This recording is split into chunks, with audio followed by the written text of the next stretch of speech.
Quickly run through on a copy of the Daily Nation and what it's holding for you this Monday morning. The main read: counties paid 35 billion to ghost workers. This comes since the incept of devolution, and key counties have also been flagged here: Vihiga, Mombasa, Migori, Nandi, Nairobi, and Nyamira, with the governors who are in office at that time, where we are seeing this money went to payment of ghost workers. Oftentimes in county, we've talked about bloated wage bills, pending wage bills, and this just looks like to be one of those biggest reasons. But also what is coming out, despite that 2014 biometric audit weeding, which weeded out 12,000 ghost workers, the question being asked is how effective was this biometric audit, if this is the sum of money that has been lost so far in counties as a result of paying ghost workers.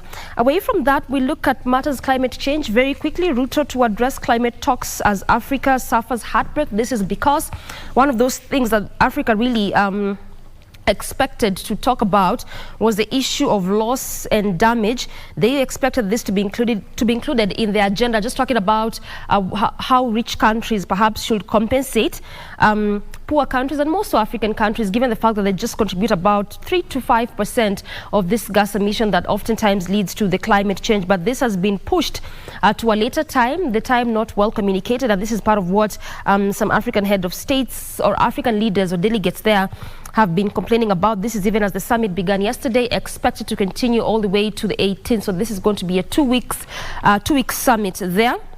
Again, to the issue of nomination of principal secretaries. Of course, after the president nominated them, now the names are heading over to Parliament for vetting.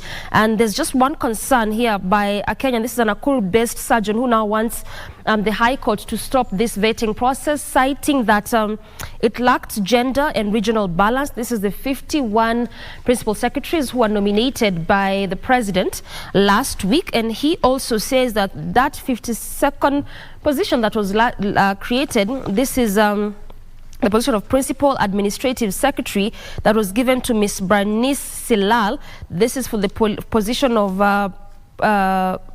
that is a PAS for National Police Service. He also says that this position is not constitutional. Remember that this vetting process is supposed to begin next week from 14th, again all the way to 18th. It's going to be a one-week process where we expect Parliament to be vetting these principal secretaries. And lastly, senators now threaten to block CDF in fight of funds. This is one of those things that members of National Assembly want it to be predicated in law.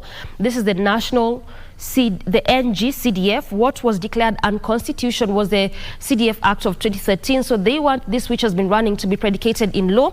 But now what senators are threatening is to shoot down this bid, as they say that members of National Assembly did not include them when it came to the increase of allocation of the proposed Senate Oversight Fund. And because of this, then they do not see how they are also going to be part of the team to predicate the NGCDF in law, or rather making it constitutional. So this is more like a battle in the houses, in Senate, as well as the National Assembly. So we wait to see how all this will pan out, even as MPs want NGCDF in law, as senators want an increase in the Senate Oversight Fund. Victor.